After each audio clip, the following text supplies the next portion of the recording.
Good morning, everyone. Welcome to a post-Max photography masterclass.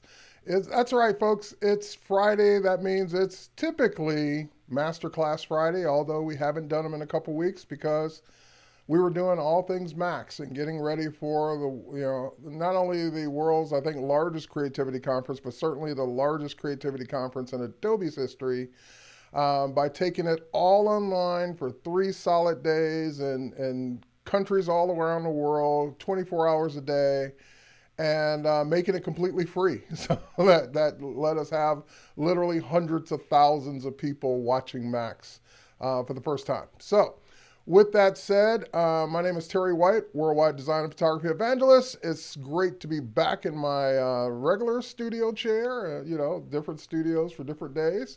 But this is my photography masterclass. For those of you who are new, I do this typically every Friday. And this is my time that I get to talk to photographers in general about photography related things.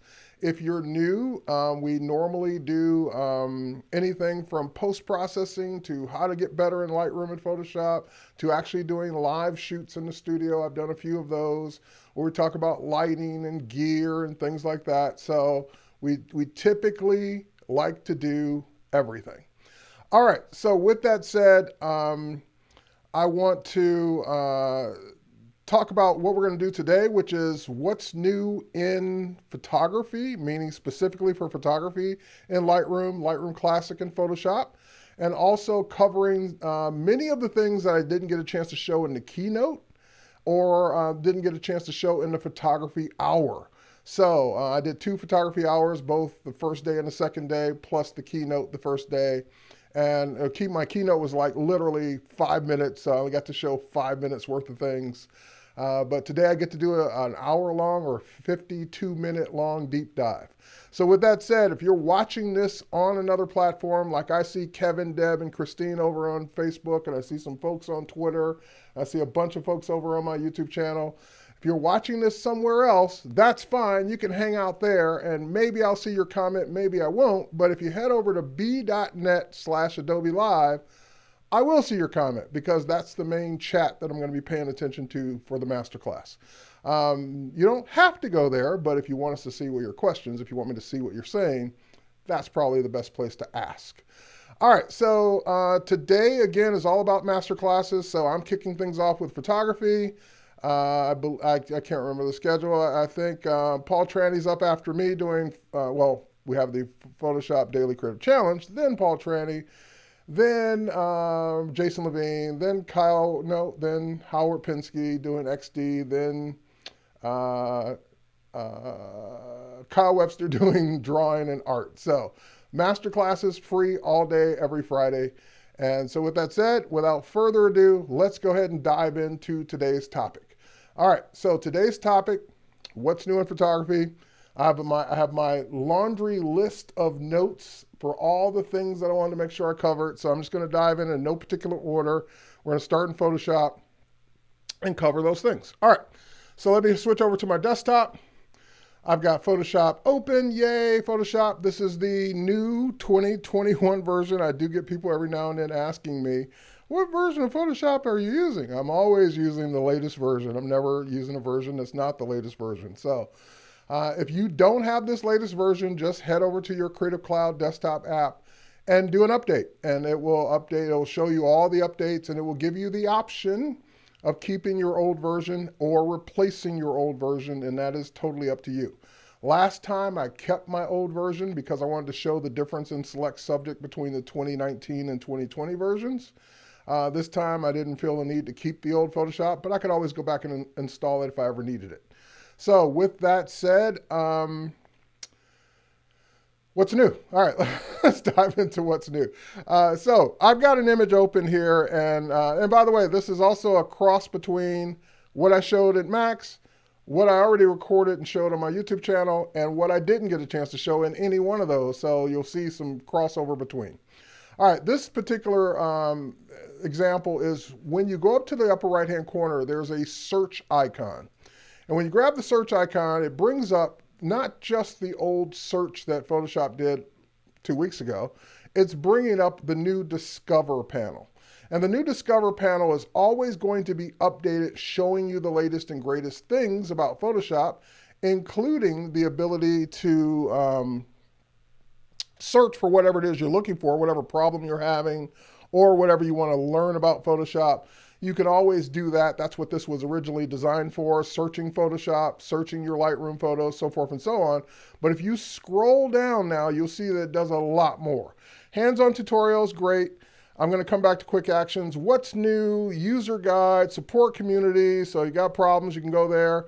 Plugins, stock, fonts, and even Adobe Live. So if you wanted to watch other live streams, you can get to them from right there.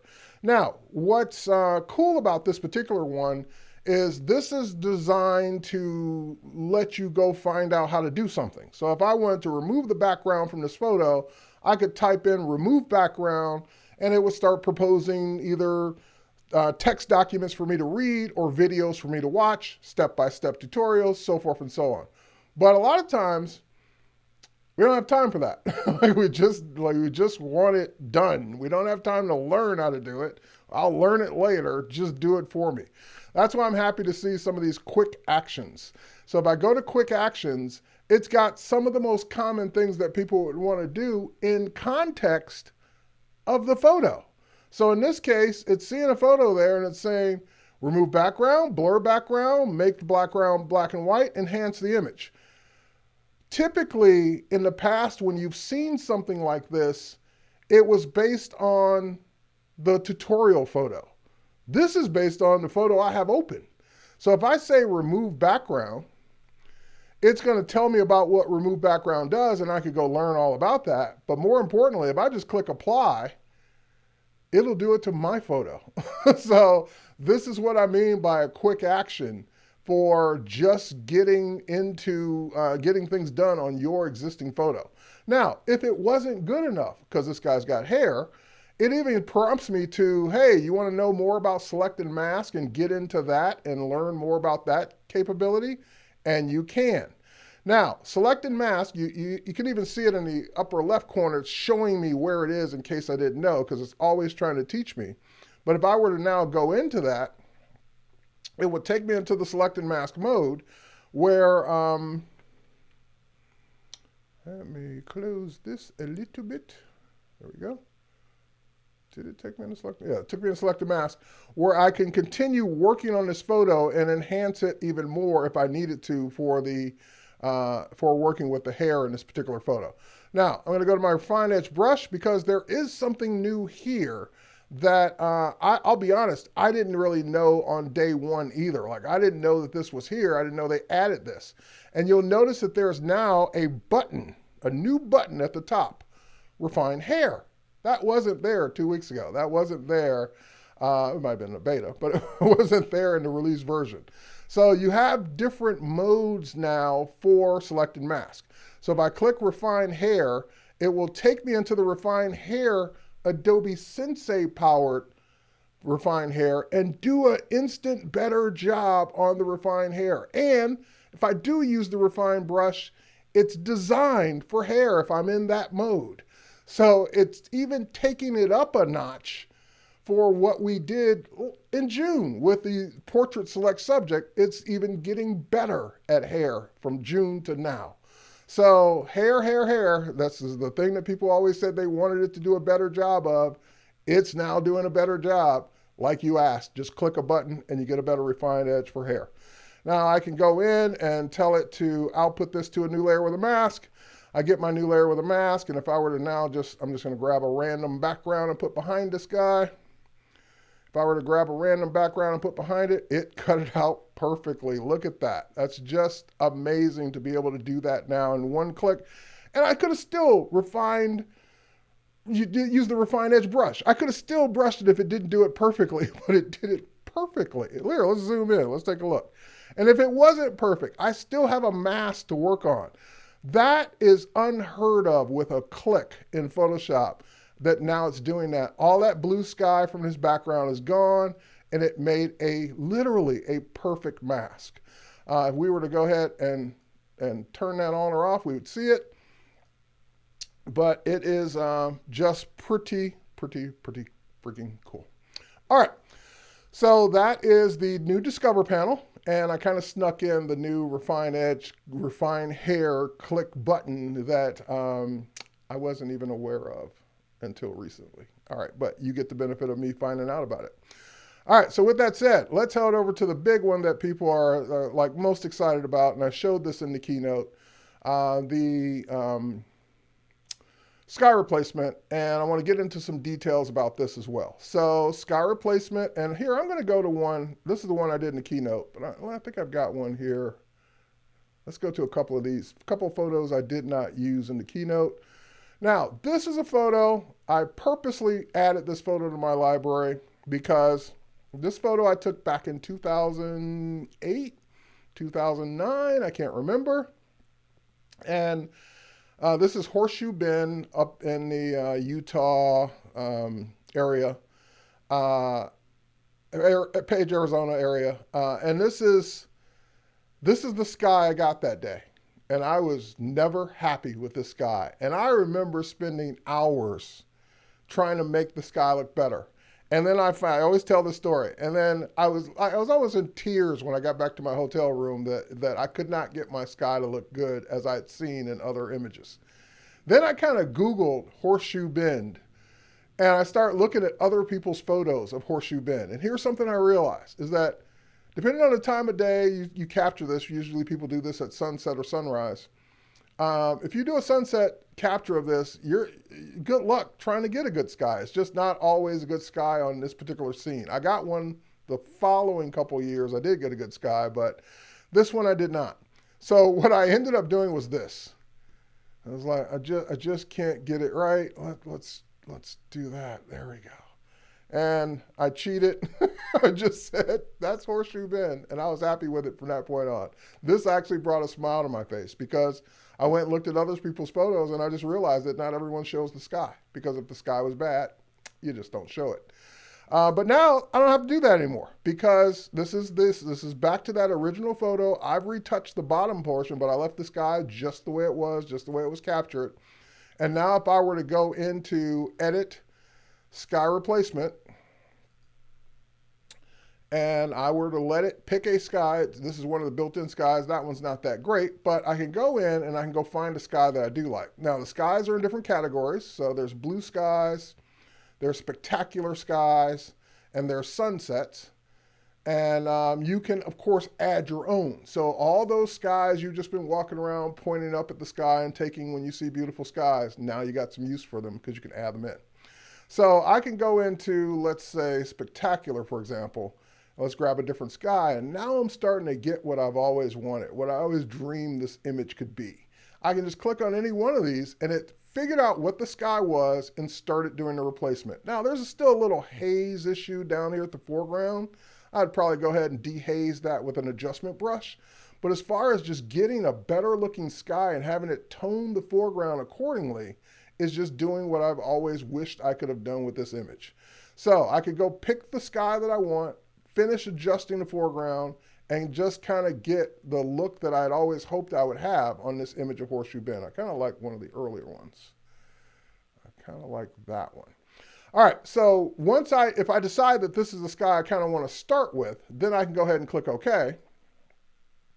And the nice part about all this is that it did not make any permanent change to my sky. It basically made a layer group. Here, let me get out of the crop tool. It made a layer group of all the things that it did, all the masking that it did, all the skies the sky that it added in. If I were to show you the mask, that's the mask that it created. Here's the foreground lighting mask because it kind of adjusted the lighting for the foreground as well.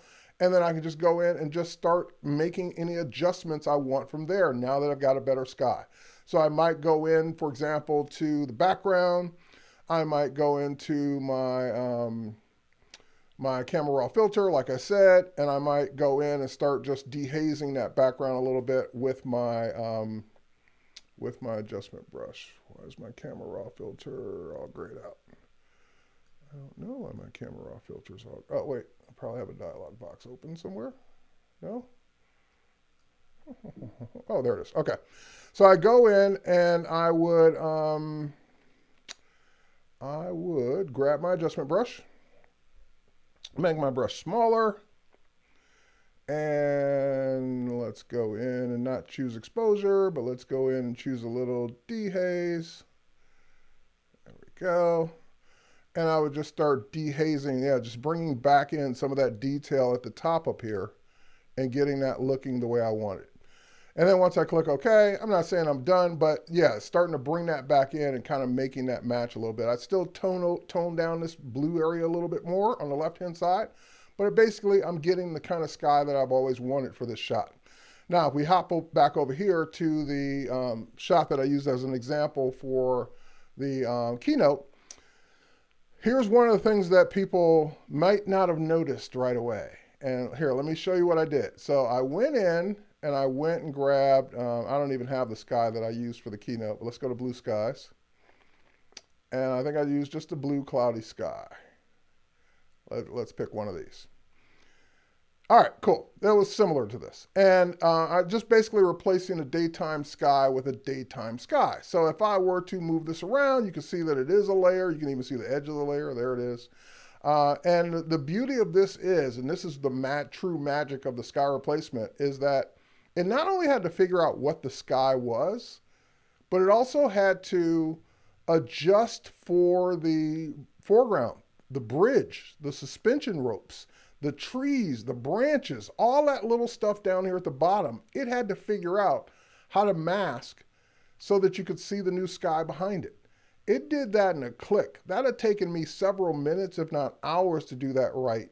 And I'm getting that in a click now, and it's just blowing my mind. But here's the one thing it does not do, at least it didn't do on this image. It's good at selecting the edges of your content, of your subject, and replacing the sky around it, but the windows themselves, it didn't touch because it doesn't know what those are. It just basically thinks that's part of the foreground.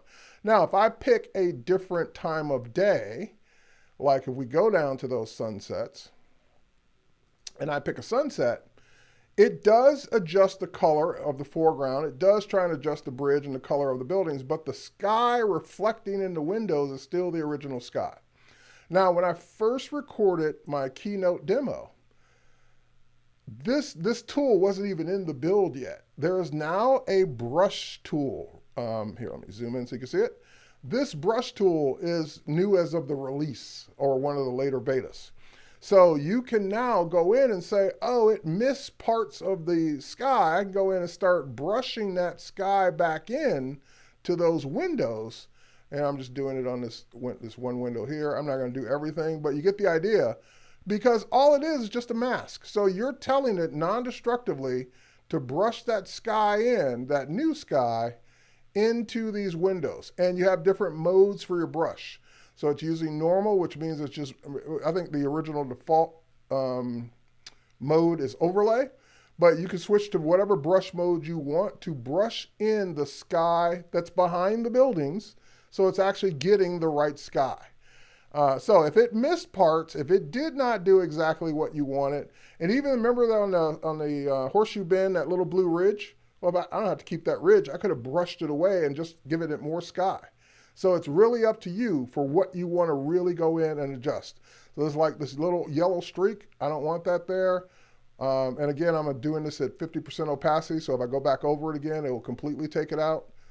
So just be mindful of your brush settings when you're brushing, because it starts at 50% overlay, which may not look like it's doing anything.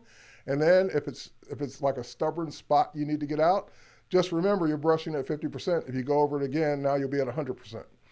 All right, so take your time, go in, zoom in, brush, get it just the way you want. And when you click OK, and it gives you that, you'll see that the mask, those are all the brush strokes you made on those windows. So you can go in and tweak it all you want, because it is just a layer and a layer mask at that point. So if it didn't replace every little detail in the sky the way you wanted it to, no problem. You've got a brush to do it while you're in sky replacement, or you've got the mask and the layer to do it after the fact. Do whatever you want. All right, I'm seeing all the responses there. Cool, very nice. Sam saying very nice. Steve saying beautiful. Steve's saying cool again, and saying that's great. Yeah, and again, it just, I only had like 2 people call that out. They were like, what about the reflections in the windows? Most people didn't even notice because they were blown away by what it was doing to the bridge. And I was blown away by what it did to the bridge too. So sky replacement, just go in and again, have some fun with it. And best of all, like I said, import your own skies. You don't have to use those skies. And by the way, I recommend you import your own skies because here's why. After a while, we'll all know what those skies are and what they look like, the ones that come with Photoshop, and we'll know you use them. Because, well, oh, I recognize those 8 clouds. Those are the ones that are built in. So go shoot as many skies as you want. When you go to sky replacement, you can click add. You can even make your own folder. You can put them in and organize them as my skies or my daytime, my nighttime, whatever skies you want, or Milky Ways or whatever you want, and use those as replacements. Okay, next up. Let's get into the neural galleries. Okay, so I did not show this in the keynote. We ran a video of the neural galleries, and I want to go ahead and point out a couple of things that, to first of all, talk about what the neural galleries are, where we're headed with those, and some performance ways you can get around some of the things that aren't maybe as fast as I would like them to be. So if you go to your filter menu, you've got this thing called neural filters. And if I go to neural filters, then it will show me categories. So there's one right off the bat, skin smoothing and style transfer. These are the ones so far that we think are done. They're like ready to go. Those are ones you can start using. We're happy with the performance. We're happy with the way they work. Then you've got this little test tube here, this little test beaker. This little test beaker is the beta filters. That means that these aren't necessarily finished yet. These will just keep getting better. So if I go in, there's a bunch of those, and most of those say beta. So if I go into Smart Portrait, you'll notice that everything's turned off. But the minute I turn something on, let's say that I turn on a light direction, it'll start spinning and processing in the upper right-hand corner. And it, depending on your computer, your GPU, and your internet connection, that could be quick or that could take a minute. Because what it's having to do is it's making a proxy, it's uploading that proxy to Creative Cloud, and then applying the filter to the proxy. So that way, once it brings it back down, you can work faster. You can start doing other things, and it will be faster at those things because it doesn't have to keep rendering that proxy every time. So that's why it sends the proxy up once, brings it back down, then you can rock all you want. Now, to avoid having to do that over and over again on different photos, what I did was I'm canceling out. What I did was I opened up this photo, I converted it for smart filters using the convert for smart filters option. And then I applied a neural filter gallery as a smart filter so that it's already rendered. It's already brought down that proxy. And I can just double click on neural filters to get back to it. And I don't have to worry about it rendering anymore because it's already done it once. Now, it might spin for a second just to update and make sure it's got the latest rendering of that, but it's going to be much quicker than having to send that proxy up to the cloud again and bringing it back down. All right, so with that said, what do I want to do here? So for example, I think the example I showed in my YouTube video was I show the head direction, which is the most common one people like to they freak out with. So if I turn my head to the left, we'll give it a second to do that, and it just did it. So here, I turn my head to the, and this is a still photo, a single layer, and it's actually making those changes. Now, it's not doing the collar perfectly, but again, it's a layer. I can go ahead and mask that back in and get the collar just right. I can just keep turning my head, and it's just doing this weird, like crazy, I can't believe it's doing that thing to turn someone's head. Then there's gaze, which means I can turn my eyes to look left or right as well. So if I turn my eyes to the left, it's actually going to turn my eyes to the left, even with my glasses on. And the artificial intelligence that we refer to as Adobe Sensei. So yes, this is AI, and we call it Adobe Sensei.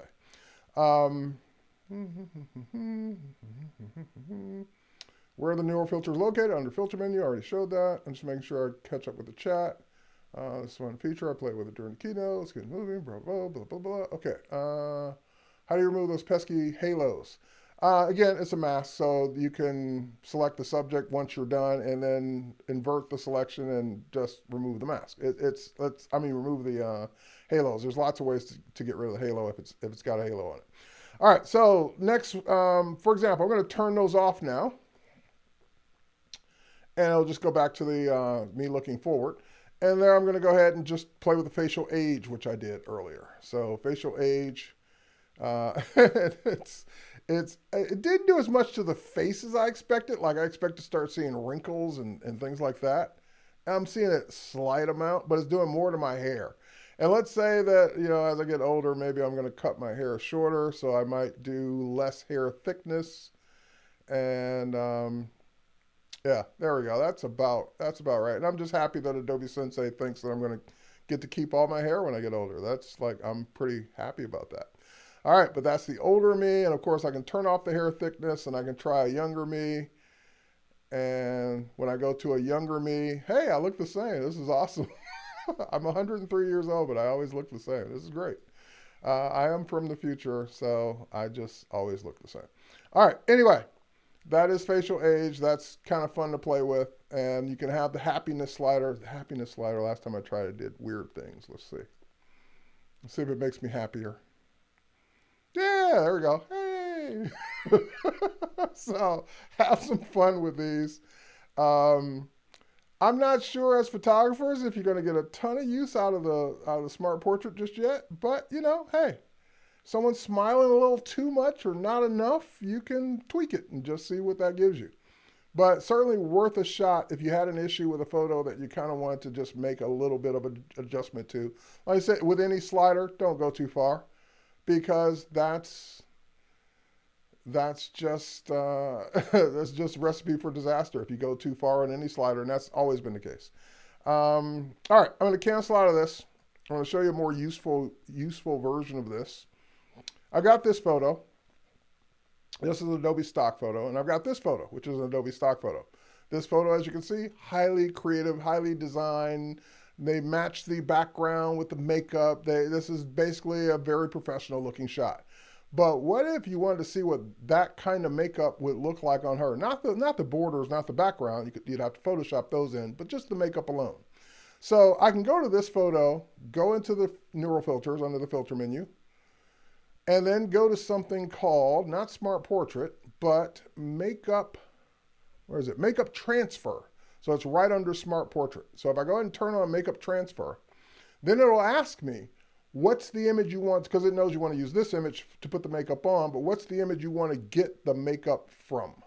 So let's go in and I can tell it, I can go find an image, select an image from my hard drive, or I can use one of the images I have open, which I want to use.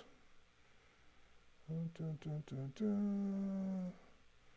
it background? Oh, hang on, I need to make sure it's background 2. Yeah, background, they're all named the same. I didn't know which one's which. And let's confirm that. Yep, background 2 is the image I want. And we give it a second, and it transferred the makeup over. Now,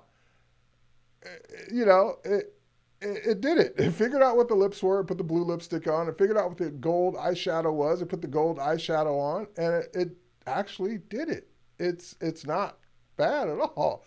To have that happen in one click, and you still get to go in and do what you want to do beyond that.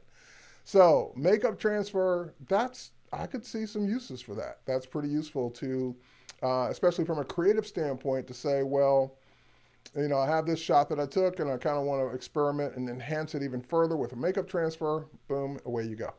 All right, so now if I were to click OK, I think I said I'll put that as a new layer. Once it brings it in, so that makeup is all on a layer all by itself, and there it is. That's what it figured out it needed to do, and those are the adjustments it made. And of course, if I want to ever turn it off, just turn off the makeup. So you can see the before and after and kind of see what it had to do and what it figured out to do in one click. All right, now you don't need to buy a bunch of expensive face makeup cosmetics for your model. More importantly, not so much that you don't need to buy expensive makeup. Nothing replaces a professional makeup artist, in my opinion. But what you get to do is you get to experiment with looks. And then once you dial in the look for your specific subject, then you can say, makeup artist, here's what I want it to look like. Go apply this makeup. Instead of wasting time and wasting makeup with the wrong looks. So that's what I can kind of see this feature being used for I have 5 different looks. I would like her to look like one of these.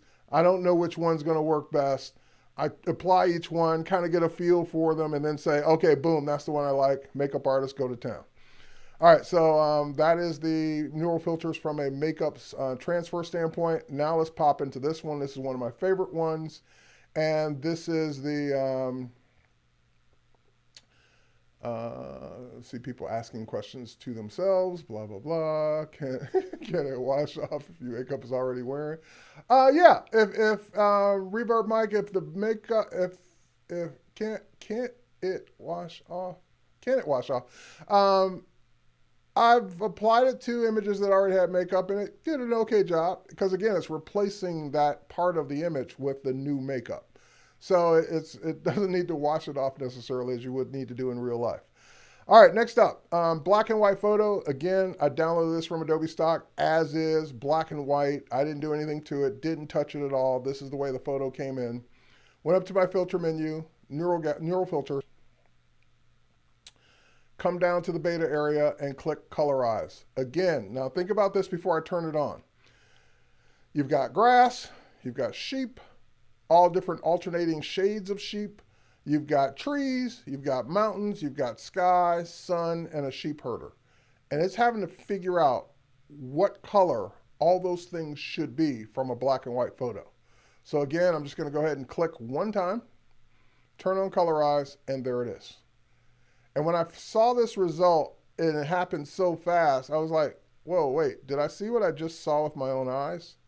From a black and white photo, it figuring out what all these things are in an instant and turning it on into color. And if I click OK, because we did output that as a new layer, it gave me my new layer. Now, I, of course, spent some time studying this image after I did it, and I realized, oh, wait, that one sheep up there is kind of, these sheeps at the very tippy top here are kind of green.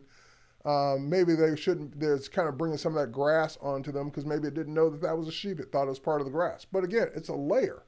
So if I just wanted to put a layer mask on and mask out that green, like so, go to my brush and paint in black, I can just take the green off of that one sheep that I don't like and adjust it. So the fact that it did that as a layer and it just fell out of my chair.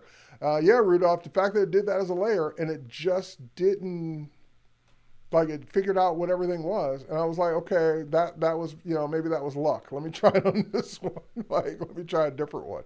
And you got to get different results with different photos. So let's go to filter gallery. Let's go to, oh, wrong gallery. Neural filters, not filter gallery. Neural filters, there we go. And let's go into the beta area once again and click, and this is beta, still not done yet. So if I click Colorize on this, and boom, just again, figuring out what all of that should look like. Now, all of this kind of stayed kind of brownish, so, you know, maybe I wanted that burn to be red, so I'd have to go in and just colorize the burn. But it got everything else right. And again, that's from this kind of sepia tone photo that it did all of that. All right, so even if it didn't do it 100%, if it got me 90% of the way there, 80% of the way there, and I just had to fix a couple things, it was well worth the click to get me that.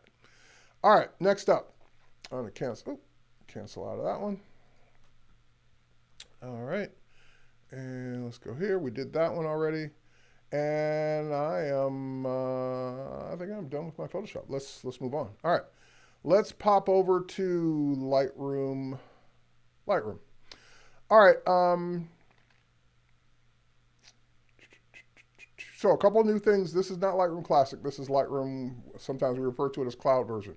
So a couple new things here. First and foremost, just some organizational type things. So you've got the ability to turn on and off your side panel now with this click of the button in the upper left corner. That's turning that side panel on and off. So these are a couple of UI type things. You've got albums, which you've always had, and now you can get right to your shared albums, albums that were shared with you or albums that you've shared out to other people, and you can quickly see those. Next up, you've got, let me go into a specific area or a specific photo. Let me go down to one of these. If we go into the edit area, brand new. It's trying to show me something. Yep, I got it. That panel turns on and off. It's trying to show me now the versions which we brought out, I believe in the June update. I lose track, but the June update had versions. Now you have auto versions. So what's the difference? Versions are things that you make yourself. So you basically say you want to do something to a photo, make it black and white, and you create a version of that black and white. We call it BW, black and white. All right, so now that's the version I can get to. I can always get back to the original, and if I go to the original and I make another color change, or just another change in general, let's make it super bright, make it unrealistically bright. I can create a version of that, and we can call it super bright. So that part is not new. What's new is auto versions. So notice that I created these versions, but auto version still has just the original. Well, as I close out of this photo, as I make changes, so as if I were to go back to the grid and then go, potentially if I go back into that photo now and I go back to my versions, yeah, auto didn't keep it. But once I quit out of Lightroom, it kind of remembers everything you did and it proposes these auto versions. So it's basically just going to keep a history of the changes you made. I haven't quit out yet, so it didn't do it.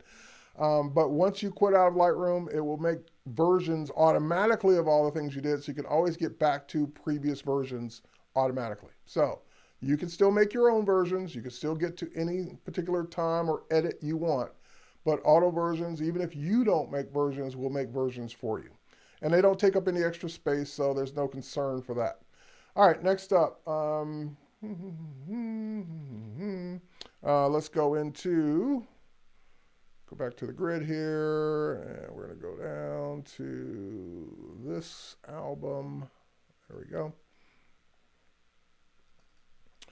And we'll go and edit this photo. And this is one of the big ones. Now, I'm going to show it here in Lightroom. It's also in mobile. It's also in Lightroom Classic as well. And that is the ability to go into your color area. And in your color area, you've got a brand new section called color grading. Now, color grading replaces split toning. So you've had split toning for years. Now you've got, so versions are like snapshots and history and classic. You got it, Roger. Exactly the same. Well, yes and no. But yeah, you got it. For the most part, yes. All right, so color grading replaces split toning. And what's the difference? And what is color grading? First of all, let's talk about what color grading is in a nutshell. You've seen color grading for the last decade or so whenever you watch a movie. You think of, or TV show. You think of Game of Thrones, for example. Whoever watched Game of Thrones, you know that there was all these outdoor scenes. There were these scenes in the winter. Winter's coming. These scenes by the mountain of ice. And they all looked very blue and cold. And like, even if they were shot in the middle of July, the color grading applied to those videos made it look like it was cold just by applying a bunch of yellow to a scene to make it look super hot. So or yellow and orange, lots of ways to make a scene look a certain way just to give that impression of it's a different temperature or a different time of day. A different look, especially the scenes that were shot on different days, different times, is called color grading. Now we're bringing that into Lightroom for photographers as well. So for example, if I wanted to create my own, this is Iceland, if I wanted to create my own Game of Thrones for my Iceland shot here, then I could go in and I could say, oh, let's make that super blue and super cold. And I'm doing that there. And I did that to the, oh, hang on, didn't do that to the right spot. Let's do that to the highlights. There we go. And I want to make those shadow areas of the mountains a little greener. I'm just dragging towards the green there, and I'm adjusting that as well. And of course, you've got your midtones, which split toning really didn't affect as much. And now I've got my midtones I can play with and make those any color as I want as well. So just an easy way of color grading a photo. Can I explain about horror color grading? Like what is horror? I don't know what that is. So what's horror color grading? So versions are not virtual copy equivalents, correct, because virtual copies create multiple actual thumbnails that you can go back and forth between and make other edits to. All right, so that's color grading in a nutshell. I invite you to experiment with it. You've also got a blending slider. You've also got an balance slider. So you can change the amount of the balance between those different wheels. If you ever decide you don't like what you did, just like any other setting in Lightroom, double click to reset any of those wheels to get it back to the way it was. Those midtones and white balance are the same. No, midtones and white balance are not the same. White balance is adjusting the overall color of the image based on a set white balance. It's not just for the midtones, whereas midtones are just the midtones. All right. Next up, when you go to export, and so a couple things here. Back in the, I think, June or before update, we gave you the ability to do custom exports out of Lightroom. Now there's also, this is kind of snuck in here, previous settings just like in Lightroom Classic. So you do an export out of custom, you get it, set up just the way you want. Now you want to export the next photo. You don't want to have to go put in all those things over again. So now you can go ahead and just say previous settings. So let's go to custom export. And custom export now gives you, let me turn this off, gives you the ability to specify exactly all the things you want, including more options for the color space, for the naming, for sharpening, for all those things just like we do in Lightroom Classic. But what's new here is we have the ability to include watermarks, but if we go to watermarks, you had before June, before this update, in the June update, you had the ability to do text-based watermarks. So this Terry White copyright that you probably can't see. Let's go there. All right, this Terry White copyright here in the bottom right-hand corner. All right, or I can put it in the upper left corner or in the middle or anywhere else for that matter. But anyway, you have the ability to put in a text-based watermark. Now, in this version, as it's pointing out to me, you now have a graphic-based watermark that, yes, okay, I got it, that you can choose from. So now I can actually import my own, I suggest ping files because they maintain transparency. I can import my own ping file like I have of my logo here, and I can put my logo right next to my head. Ooh, there it is, my logo. And now that's there, so when you are done working with your watermark, now your watermark is either on or off, so you can turn it on, turn it off. And the other thing I like about watermarks in general, if I ever use a watermark, is that you can adjust the size relative to the whole photo, so relative to the resolution you're exporting. You can adjust the opacity, because I usually drop it down to about 70% opaque. You can do horizontal offset, so it's not right next to the edge or the bottom, vertical offset, and you can position it wherever you want. So creating watermarks upon export is now there for both text and graphics. You can make your own presets, use them. Okay, you can, yes, you can make your own presets, and you can use them next fall and match these, match the years. You can do that as well. All right, just making sure, kind of got that. I'm going to switch over to Lightroom on the iPad or mobile. Let me switch over to Lightroom on mobile. And with Lightroom on mobile, one of the things I thought was pretty cool, so this is a mobile feature and a Lightroom web feature. It's not in Lightroom on the desktop yet. I'm looking at my landscapes portfolio album. And let's say someone said, hey, we want you to submit one of your best landscape photos. Well, I would pick one of my favorites, but let's say I'm biased. Maybe I'll pick a shot that isn't necessarily the best, but I like it best. What I can get is a second opinion. I can have Lightroom decide what are best photos.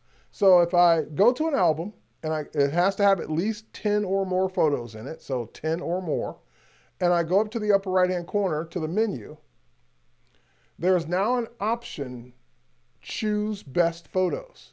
And it should say show best photos, because that sounds like it's making me choose them. But if I say choose best photos, Lightroom will analyze the photos in that album, 10 or more, and it will then choose what it thinks are the best from that. Dun, dun, dun, dun, dun. All right, there we are. So quality threshold. So it thinks those 5 at the top are the best, and it's giving me some others like candidates. But no, no, no. I don't want to pick from 5. I want you to narrow it down as much as you can. So I'm going to go ahead and drag the slider all the way to the right. So those are the top 3 that it thinks are the best in that album. And if I were going to pick one of those 3, I'd pick the middle one. So that's just my opinion. So anyway, it's giving me the choices of those, what it thinks are the best based on an album of my top 3, and you can do whatever you want with those choices. You can agree, you can disagree, you can you can not go with it, or you can go with it. It's totally up to you. All right, so is that only in the iPad version? That is in the iOS version, so you should see that on iOS phone or iPad. I'm not sure about Android because I don't have an Android device. So I can't answer that if it's there or not, but if you're not seeing it, then it's probably not there yet on Android. Android sometimes is a set of features behind because it's just sometimes a set of features behind. Hold on here. All right, I'm trying to load this on my phone. Let me get this up on my phone real quick. It should be here. It should be on the phone as well. It shouldn't just be iPad. So I'm going to jump to an album. All right, and go to my, yep, so Choose Best Photos is on phone as well. So it's right there. I can go to Choose Best Photos, and it's analyzing that album, showing me that it can do it on phone as well. So it is an iOS. It's an iOS definitely. If it's not an Android yet, expect an update hopefully soon. All right. I didn't hate on Android. I just said I don't have a device, so I can't confirm that or deny it. But if you're not seeing it, then I can say usually it's sometimes behind. All right. Next up, let's head over to, I only got a few minutes left, so let's head over to Lightroom Classic. And here we are in Lightroom Classic. And so Lightroom Classic, just as a reminder, did get the exact same thing in terms of develop module and in terms of working with color grading. So color grading is there as well for your Lightroom Classic users, which I am as well. Next up, so here's one of the cool things in Lightroom. Oh, and I didn't show this in Lightroom either. So wait, real quick, let me bounce back to Lightroom and show one thing real quick, and that is get out of export. And when you notice I've got the magnifying glass. Well, typically the magnifying glass lets you zoom in and zoom out. That was it. Now you can click and hold, and you get a scrubby slider. So you can scrub and slide just like you do in Photoshop. And you can scrub and slide, if I hold it down long enough, in any particular area of the photo. So that's first and foremost. Secondly, if you hold down your Command key on Mac, Control key on Windows, you get a marquee. So you can actually zoom into a specific spot in your photo. So that is, and you click again and just jump back out. So that's what it is in Lightroom. Now let's jump over to Lightroom Classic. In Lightroom Classic, let's go here. I get the same thing. I get the marquee. So if I hold down the Command key on Mac, Control key on Windows, I get the marquee of selection and zoom into that exact spot. But if I hold down, I don't get the scrubby slider. And I was like, well, did they not put the scrubby slider in Classic? Because it was there in Lightroom. It's there, but it's just not in Loop View. It's in the Develop module. So when I go to the Develop module, again, holding down the magnifier doesn't do anything, but if you hold down your Shift key, then you get the scrubby slider. So Shift key in the Develop module, Command key in either module for a marquee, and clicking to zoom back out. You'll also notice that what's gone are the 1 to 1, 1 to 2, 1 to 3. They're now percentages. So, oh, sorry, you guys aren't seeing any of this. Why didn't you say so? I'm still on my desktop. All right, let's go back out. All right, here, let me zoom out so I can show that really quickly again. Back in Lightroom, hold down, and you get a scrubby slider to scrub. So that's holding down the magnifier. Clicking the magnifier zooms in and out like it always did. Holding down the Command key or PC Control key lets me marquee a selection, and clicking again zooms back out. So that's in Lightroom. In Lightroom Classic, when you're in Loop View, you have the Command key to do the marquee or Control key to do the marquee zooming just like you did before. And then you have the, we tried to tell you. All right, but what I noticed was holding down the zoom key didn't give me the scrubby slider in Lightroom Classic. And I was like, oh, did they not bring that over? And then I found out that it's actually because I'm in the library module. When you're in Lightroom, you're always, when you're zoomed in, there's no loop view. You're in an edit module to begin with. So if you head over to develop, and you still don't get a scrubby slider when you hold down, but if you hold down Shift, you do.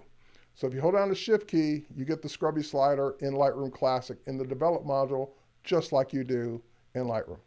All right, now there is something for the loop view. And by the way, Command key marquee works in either mode. But if we go back to the loop view, where we have the Command key, we don't have the scrubby slider, but we do have one more thing. If you go down to the bottom right in Loop View, you can customize what's on your toolbar. And if you go to your custom toolbar settings, you can choose a new option called Zoom. It's right there. So if I turn on Zoom, I now get a zoom slider that lets me zoom in anywhere, just like a scrubby slider, but it's not the scrubby slider. It's actually a tool that lets me zoom in to whatever percentage I want. So even in Loop View, you can zoom in and then pan around and get to specific areas of your photo with the tool in the Loop View. And in Develop module, you don't need a tool because you can just hold down your Shift key, scrubby slider, Command key or Control key to zoom into a specific area. All right, so I covered all the zooming in both programs. And of course, on mobile, it's pinch and zoom anyway. Next up in Lightroom Classic, we did the color grading, we did the enhanced zoom. Something I really don't get a chance to show because in order to really show it, I need a side-by-side comparison, but Lightroom should be sped up. Lightroom Classic should be sped up. Brushing should be up to 2 times faster now, so using the adjustment brush. Scrubby sliders, rendering should be faster when you're using the sliders. Scrolling the grid, so just scrolling a grid of photos should be faster as well, and it's stated to be up to 2 times faster. So brushes should be up to 2 times faster. Optimized grid scrolling for folders and collections should be up to 2 times faster. We did the zooming, and if you are what is Loop View? Loop View is when so this is grid view, when you're looking at a grid of photos. When you select a certain photo, and you hit the letter E, or you go to View and you choose Loop. There's actually a Loop View. It's just showing you that one photo zoomed in. That's what Loop View is. All right, so when you're, we talked about zooming. Okay, if you are shooting tethered in Lightroom Classic, Canon users who tether now will be able, I don't have a Canon body, so I can't show it, but now we'll be able to tether with Live View. So there will be a live button right at the bottom of the tether bar, and you can click live and see your live view while you're tethering. Coming to other cameras, but it's shipped for Canon first. So see, I'm not hating on Nikon. I'm a Nikon user.